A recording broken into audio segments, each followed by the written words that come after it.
Mari kita bersatu di dalam doa. 让我们一起来进入祷告。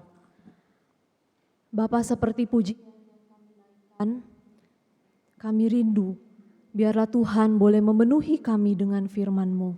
天父，就如我们所唱的歌一样，我们非常的渴慕你充满我们。 Kami berdoa memohon Roh Kudus dapat memenuhi dan menguasai hati dan pikiran kami, 我们向你祷告，求圣灵充满我们的身心灵， sehingga kami juga dapat diubahkan 好让 dengan 我们 firman-Mu. 好让我们被你的话语所改变。 Pakailah waktu ini ya Bapa. 主啊，求你使用这个时刻， Di dalam nama Tuhan Yesus kami bersyukur dan kami berdoa. 奉靠主耶稣基督的名，我们感恩祷告。 Amin. 阿门。 Selamat malam Bapak Ibu Saudara sekalian. 亲爱的弟兄姐妹们，晚安。 Malam hari ini kita akan bersama-sama melanjutkan topik atau pembahasan kita tentang bagaimana kita bisa memiliki sebuah spiritual friendship yang kuat. 我们今天要继续主的话语，我们所讨论的就是我们如何的能够更坚固我们的这个属灵的友谊。 Ternyata salah satu unsur yang penting itu adalah konfrontasi. 原来呢，其中一个很重要的因素就是对抗。 Mungkin kita akan kaget gitu ya, kenapa konfrontasi ini menjadi salah satu unsur yang penting di dalam spiritual friendship. 可能我们会惊讶为什么这个在这个属灵的友谊中，我们需要有这个对抗的因素。 Nah Bapak Ibu Saudara, konfrontasi ini ternyata memiliki dua sisi, yaitu原来 sisi 呢 positif dan sisi negatif. 原来对抗呢有两面一个是正面，一个是负面。 Nah sisi negatifnya adalah konfrontasi itu dapat menimbulkan sebuah luka atau sakit hati dan dapat menyebabkan satu relasi itu menjadi rusak. 负面呢就是说，当你对抗一个事实的时候呢，会使对方受到伤害，而且呢，可能使我们的关系变成弄坏了。 Tetapi sisi positifnya adalah ketika dilakukan dengan benar gitu ya, konfrontasi itu dapat menyadarkan atau justru membawa pertumbuhan dan kemajuan bagi seseorang. 可是这个对抗呢也有正面，正面呢可以让我们能够使一个人有进步、有改变。 Dan tentunya itu akan membuat sebuah relasi juga semakin dekat dan semakin akrab. 当然呢，这个也会让彼此的关系会更亲密。 Nah tentunya kita ingin gitu ya supaya sisi positifnya lah yang terjadi. 当然，我们很希望说，在这对抗的关系中呢，会发生的是正面。 Tetapi tidak dapat dipungkiri, seringkali yang terjadi itu justru adalah sisi negatifnya. 可是我们不能避免的就是负面。 Nah, mengapa hal ini bisa terjadi? 为什么会发生这样呢？ Bapak Ibu Saudara, tidak dapat dipungkiri kita di dalam budaya Chinese gitu ya. Kita dibesarkan di dalam sebuah pola pikir yang menganggap bahwa satu kelemahan, keburukan atau kejelekan itu tidak boleh diketahui oleh orang lain. 我们所面临的事实就是，我们活在这个华人的这个习俗中，我们不能够接受说，把我们里面的这个我们的负面，就是我们的弱点泄露出来，让别人知道。 Kita malu kalau orang lain tahu. 我们觉得会很害羞，如果别人晓得。 Nah tidak jarang ketika ada orang yang kemudian menegur kita, entah itu tentang keburukan kita atau kekurangan kita, respon kita biasanya adalah mengelak. 不少时候，当一个人责备我们的时候，我们的反应就是我们躲避。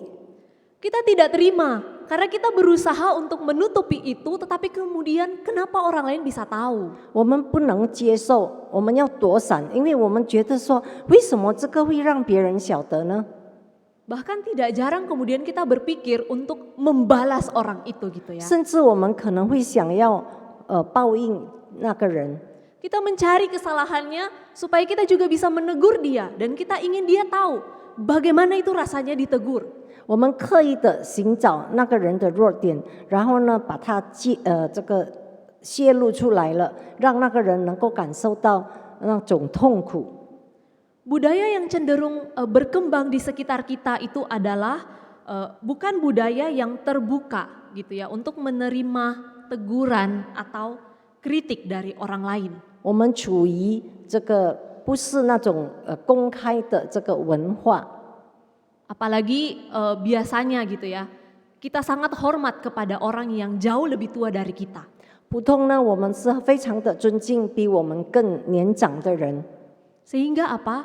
Kita biasanya memilih untuk tidak atau menghindari yang namanya konfrontasi itu. 所以呢，我们常常选择不要对抗。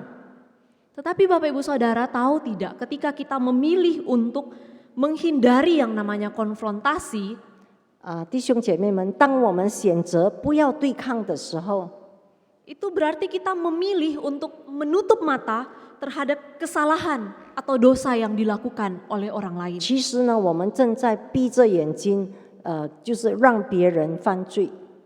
Nah, Dietrich Bonhoeffer memberikan sebuah kutipan gitu ya yang sangat bagus sekali. Dia mengatakan bahwa tidak ada hal yang lebih jahat selain membiarkan seseorang hidup di dalam dosanya. Dan tidak ada kasih yang lebih besar selain memberikan teguran yang keras untuk memanggil orang kembali dari jalannya yang berdosa. Dietrich Bonhoeffer 他曾经这么说：“没有什么比放弃他人犯罪更残忍了，没有什么比严厉的谴责更让人同情的了。他让世期中的另一个基督徒从罪恶的道路中回来。” Kita menghindari konfrontasi karena kita hanya melihat sisi negatifnya. 我们避免对抗，是因为我们要避免这个负面的这个结果。 Tetapi kita lupa, jika konfrontasi ini dilakukan dengan cara yang benar, maka dia akan memberikan satu manfaat atau dampak yang sangat baik.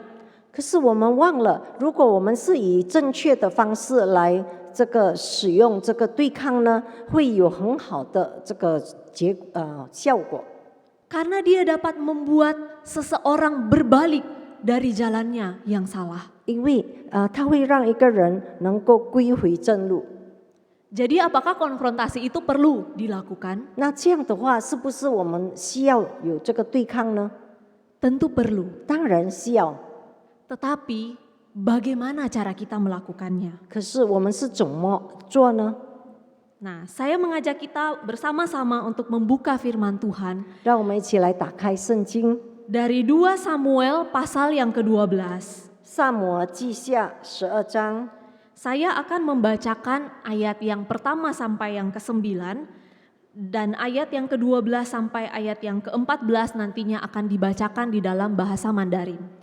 从第1到12章第1到第11节是用印尼语来读，然后下来的12到15章是用华语来读。 Bapak Ibu Saudara dapat menyimaknya bersama. 2 Samuel pasal yang ke-12. Tuhan mengutus Natan kepada Daud. Ia datang kepada Daud dan berkata kepadanya, ada 2 orang dalam suatu kota, yang seorang kaya, yang lain miskin. Si kaya mempunyai sangat banyak kambing domba dan lembu sapi, si miskin tidak mempunyai apa-apa selain dari seekor anak domba betina yang kecil yang dibeli dan dipeliharanya. Anak domba itu menjadi besar padanya bersama-sama dengan anak-anaknya, makan dari suapnya dan minum dari pialanya dan tidur di pangkuannya seperti seorang anak perempuan baginya. Pada suatu waktu orang kaya itu mendapat tamu dan ia merasa sayang mengambil seekor dari kambing dombanya atau lembunya untuk memasaknya bagi pengembara yang datang kepadanya itu. Jadi ia mengambil anak domba betina kepunyaan si miskin itu dan memasaknya bagi orang yang datang kepadanya. Lalu Daud menjadi sangat marah karena orang itu dan ia berkata kepada Natan, "Demi Tuhan yang hidup, orang yang melakukan itu harus dihukum mati. Dan anak domba betina itu harus dibayar gantinya 4 kali lipat karena ia telah melakukan hal itu dan oleh karena ia tidak kenal belas kasihan." Kemudian berkatalah Natan kepada Daud, "Engkaulah orang itu. Beginilah firman Tuhan Allah Israel. Akulah yang mengurapi engkau menjadi raja atas Israel, dan akulah yang melepaskan engkau dari tangan Saul. Telah kuberikan isi rumah tuanmu kepadamu dan istri-istri tuanmu ke dalam pangkuanmu. Aku telah memberikan kepadamu kaum Israel dan Yehuda, dan seandainya itu belum cukup, tentu kutambah lagi ini dan itu kepadamu. Mengapa engkau menghina Tuhan dengan melakukan apa yang jahat di matanya? Uria orang Het itu kau biarkan tewas dengan pedang, istrinya kau ambil menjadi istrimu, dan dia sendiri telah kau biarkan dibunuh oleh pedang Bani Amon." 第12节，你在暗中行之事，我却要在以色列众人面前日光之下报应你。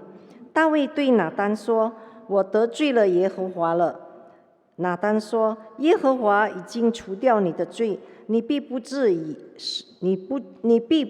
死，只是你行之事，叫耶和华的仇敌大得亵渎的机会，故此你所得的孩子必定要死。” Bapak Ibu Saudara, ketika Nabi Natan berbicara kepada Daud, ia menggunakan perumpamaan dengan mengontraskan antara orang kaya dan orang miskin.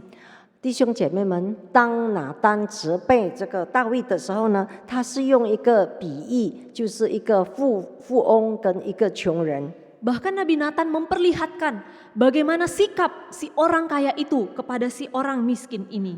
甚至呢，拿单呢表示，这个富有的这个富翁如何的对待这个穷人。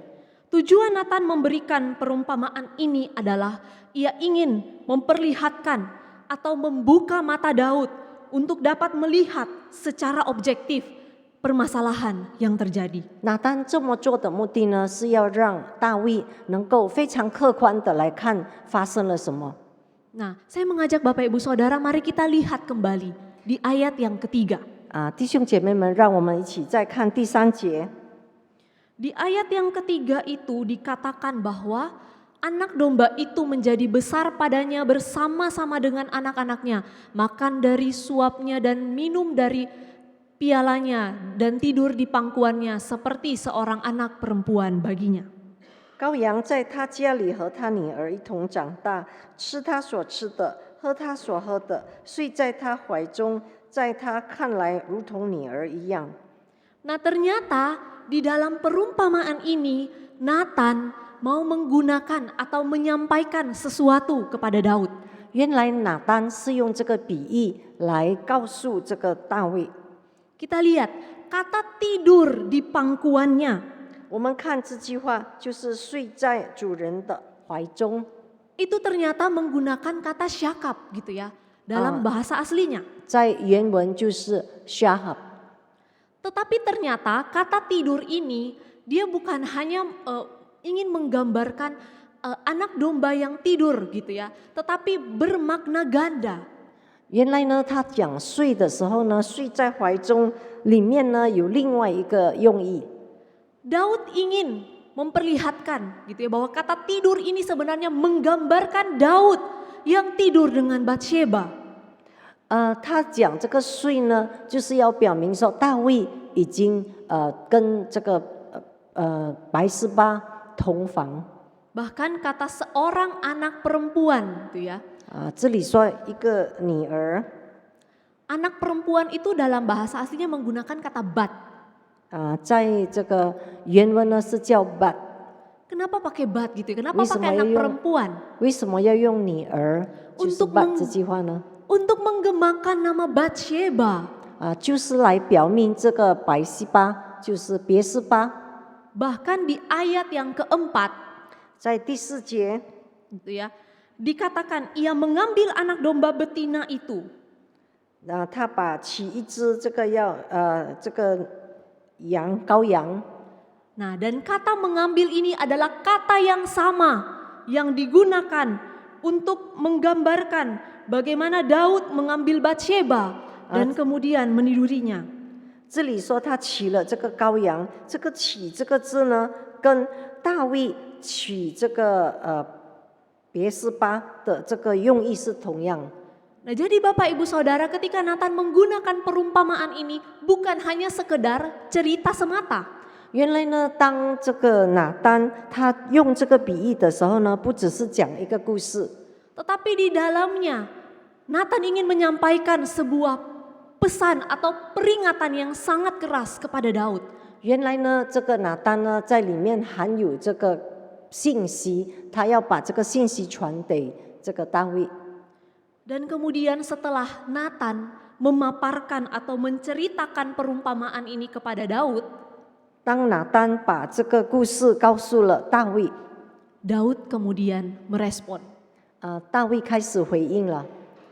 Tetapi mengejutkannya Bapak Ibu Saudara, respon Daud menunjukkan bahwa betapa perbuatan jahat itu tidak dapat diampuni.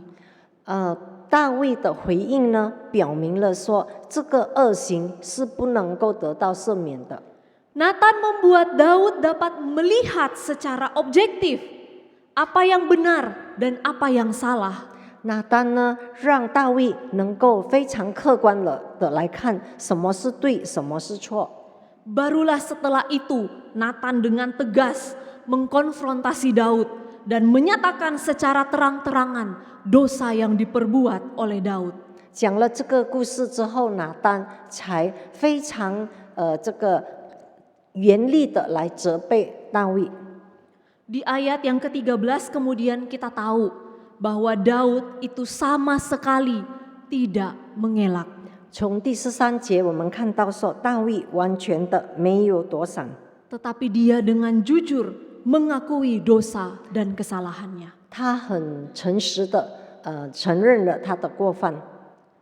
Konfrontasi yang dilakukan oleh Nathan berhasil. 拿单对抗大卫已经成功了。 Mari kita coba lihat bersama gitu ya. Nah, Kenapa mulai silakan. konfrontasi yang dilakukan oleh Nathan ini berhasil? 为什么拿单能够很成功的来对抗这个大卫呢？ Bapak Ibu Saudara, ternyata dasar dari kita melakukan konfrontasi itu adalah relasi yang dibangun atas dasar kasih. 原来呢，当拿单对抗大卫的时候，他的基础是什么呢？就是爱的关系。 Ya kita tidak tahu secara pasti gitu ya, sejak kapan Daud itu mengenal Nabi Nathan. 我们不晓得，大卫是从什么时候开始认识这个先知拿单。 Tetapi kita tahu bahwa ketika Daud ingin membangun bait Allah, ternyata dia menyampaikan isi hatinya itu kepada Nathan. 当这个大卫想要建圣殿的时候呢，他把他的心意告诉拿单。 Nathan jugalah yang kemudian menyampaikan jawaban Tuhan kepada Daud bahwa bukan dia yang diizinkan oleh Tuhan untuk membangun bait suci. 拿单呢就把上帝给的回答告诉大卫，不是他能够建这个圣殿。 Nah rupanya Nathan ini adalah orang yang dapat dipercaya dan cukup dekat dengan Daud sehingga Daud pun mau mendengar atau menerima masukan dari Nathan. 我们可以看到说，拿单是大卫可以信任的人，而且大卫也愿意听从他。 Selain itu Bapak Ibu Saudara, coba perhatikan di awal perikop yang tadi kita baca. 除此之外，我们看我们刚才所读经文的这个前面， Di situ dikatakan apa? Tuhan mengutus Nathan kepada Daud. 在这里有说耶和华差遣拿单去见大卫。 Dengan kata lain, sebenarnya Tuhan sendirilah yang berkonfrontasi dengan Daud. 换句话说，是上帝本身对抗大卫。 Jadi Nathan ini juga hanyalah perantara dari Tuhan. 所以这个拿单呢，他只是中介而已。 Siapakah Daud ini? 大卫是谁呢？ Kalau Bapak Ibu Saudara ingat gitu ya, Daud ini dikenal sebagai the man after God's own heart. 弟兄姐 Artinya 妹 apa? 们， Orang yang berkenan di hadapan Tuhan. 你们都晓得，大家都晓得说，大卫呢是上帝所喜悦的儿子，就是合神心意的人。 Dari kitab Mazmur, kita bisa tahu betapa dekatnya Daud dengan Allah. 我们读了诗篇，我们可以看到，大卫跟上帝的关系多么的亲密。 Jadi Bapak Ibu Saudara, baik relasi Nathan Daud dengan Nathan maupun relasi Daud dengan Tuhan, keduanya adalah relasi yang dekat. 我们可以看到说，拿单跟这个大卫的关系，大卫跟上帝的关系都是非常亲密的。 Sehingga ketika konfrontasi itu dilakukan, Daud tahu bahwa tujuannya itu bukan untuk menjatuhkan atau menghakiminya semata. 所以当拿单对抗大卫的时候呢，大卫已经晓得说，这个拿单责备他的目的，并不是要打倒他， Tetapi karena Nathan mengasihi Daud dan Nathan masih memandang Daud sebagai orang yang dikasihi dan diurapi oleh Tuhan. 因为拿单是基以爱来责备大卫，他晓得说大卫是神所喜悦的。 Konfrontasi itu seringkali gagal dilakukan karena dilakukan tanpa dasar kasih. 人们常常在对抗中失败了，为什么呢？因为他们不是基以爱。 Kita pikir yang penting saya sudah sampaikan, yang penting saya sudah kasih tahu. Mau dia terima atau tidak itu urusannya dia dengan Tuhan. 我们常常就是想说，最重要的是我把事实告诉了他，我不管他能够接受还是不能够接受，让他自己跟上帝负责。 Tentu ini adalah sebuah pola pikir yang kurang baik. 这个是不太对的、不正确的看法。 Konfrontasi itu harus dilakukan atas dasar kasih. 当我们对抗的时候呢，我们是要基以爱。 Dan ketika dilakukan dengan kasih, kita akan berusaha mencari cara bagaimana kita dapat mengkonfrontasi orang itu dengan cara yang tepat. 当我们基以爱的时候呢，我们一定想尽方法，如何的把我们要这个传达的信息能够到这个很成功的传达。 Yang kedua, 第二， konfrontasi yang dilakukan oleh Daud itu tepat sasaran.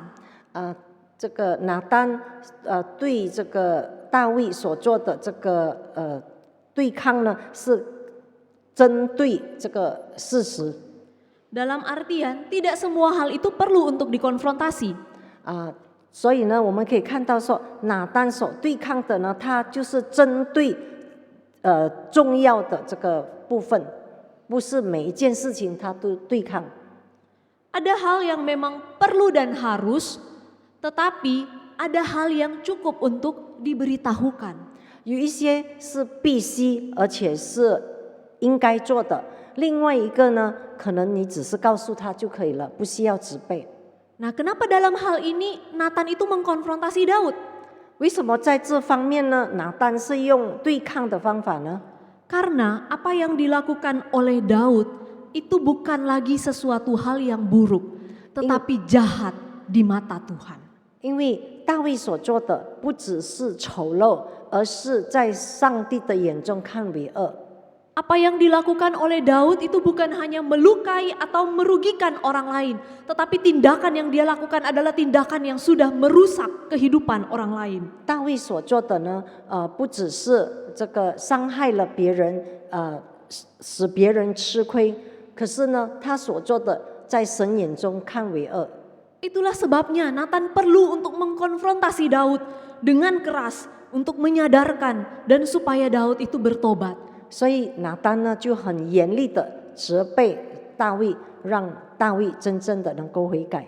Bapak Ibu Saudara, dari kisah ini apa yang dapat kita pelajari bersama? 弟兄姐妹们，我们从中可以得到什么功课呢？ Setiap kita butuh seorang teman atau spiritual friend yang dapat dengan jujur mengatakan kepada kita kebenaran. 我们每一个人都需要有一个属灵的朋友，而可以很诚实的敞开，让我们知道我们的弱点。 Kenapa? 为什么呢？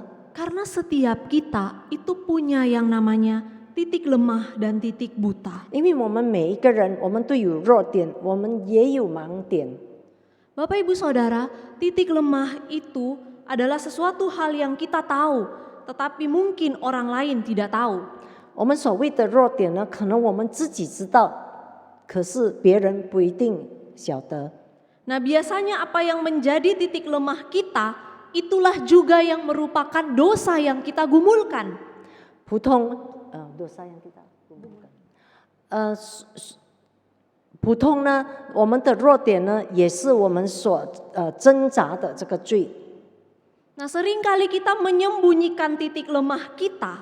我们常常呢就隐藏我们的弱点， Kenapa? Karena kita tidak mau ada orang lain yang tahu. 为什么呢？因为我们不要让别人晓得。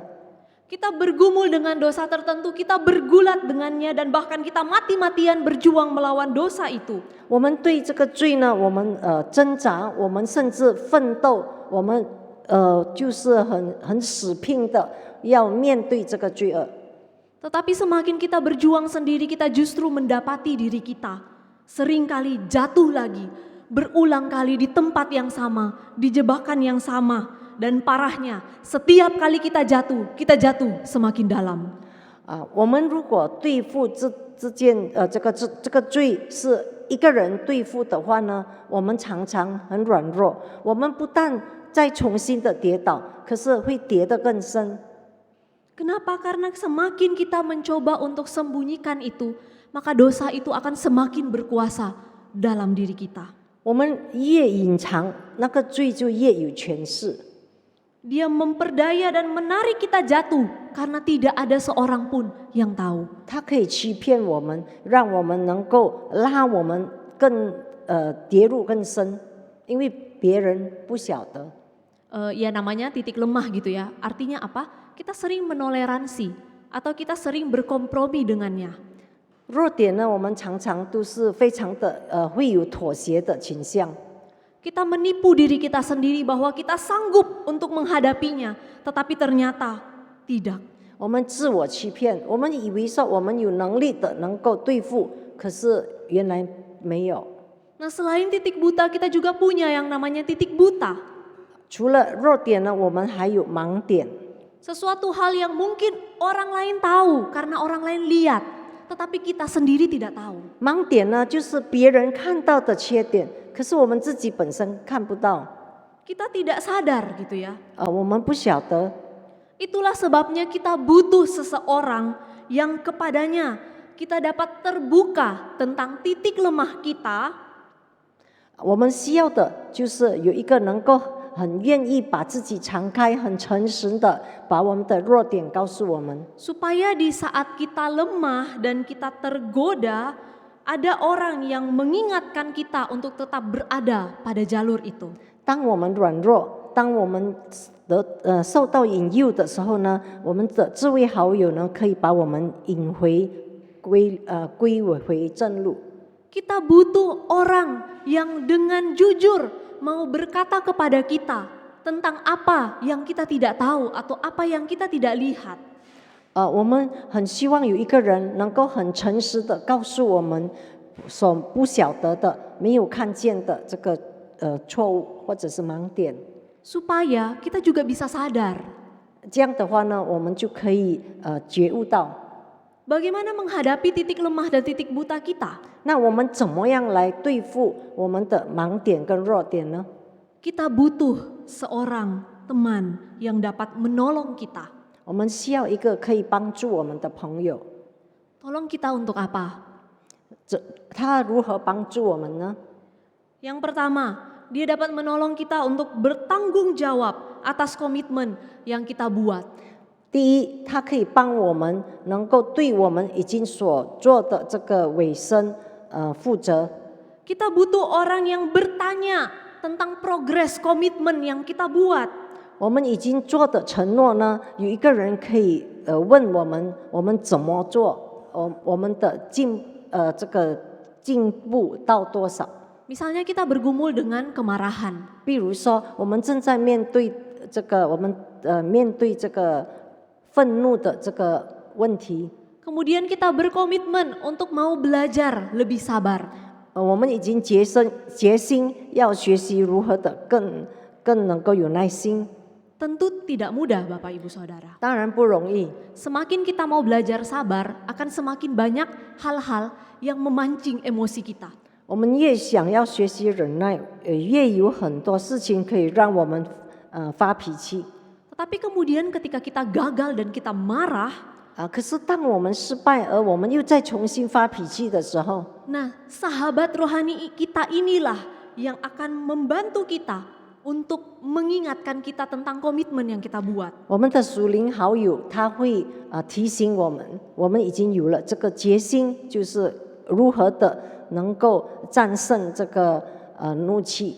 Dia akan membantu kita melihat apa yang memicu sampai kita tidak bisa tahan 他帮 emosi 助我 kita. 们如何的来控制我们的情绪。